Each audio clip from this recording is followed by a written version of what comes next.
bumangon talaga, 'no? Kailangan niyo ng pahinga, 'no? Mahabang tulog kasi nighttime, 'di ba? Makikita mo rito. Kailangan niyo ng mahabang tulog. Maybe for some of you, palaging puyat, kulang na sa tulog, right? No? Yung health nyo kasi ang nako-compromise dito kapag ka laging puyat, syempre, 'di ba?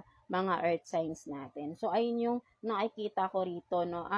You need to rest, no, something like that, no, literally na matulog ng maayos, no, something like that, no, kung hangga't kaya, please, para din yon sa sarili ninyo, sa kalusugan ninyo, no, mga earth signs natin, right? No? So let's see anong message, guidance ni universe for you, no, mga earth signs natin.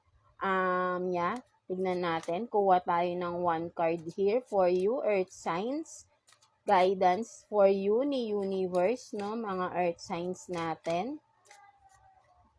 So yeah, tignan natin yan. So you have this, no, fearless, no. So sinasabi sa iyo ni universe, no, na maging matapang ka sa lahat ng aspeto ng buhay mo, right? Mga earth signs. Huwag mong hayaan na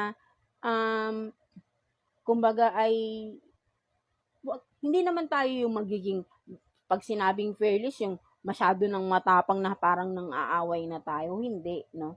Kumbaga fearless to face any challenges in life, right? Sabi ko nga, lahat may pagsubok at may pagsubok talaga tayo sa buhay. But then, kailangan mo dito maging matapang na harapin, no? Maging matapang ka to take a risk in every situation, right? No? So, sinasabi sa'yo dito ni universe na maging matapang ka para sa sarili mo, para sa mga goals in life mo, para sa mga pangarap mo sa buhay, sa pamilya sa family mo, right? No, mga earth signs. So, if you cannot be this fearless, wala kang magagawang, wala kang mauumpisahan because 'di ba? Ano ba kasalungat ng fearless? Duwag, 'di ba? If you are duwag, 'di ba? 'Di ba? Wala tayong masisimulan. But then if you are fearless, whatever it takes, no? You are willing to take the risk, 'di ba? Risk taker, sometimes sabihin nating nakakatakot, but then it has to be, no? Para malaman mo kung gaano ka at kung saan ang potential ninyo, right? Mga earth signs natin. So yeah, ayun yung nakikita ko dito. That's your reading for this week, no, mga earth signs, no. I mean, kung saan kayo makaka-relate, no. So for me naman, ang ibang messages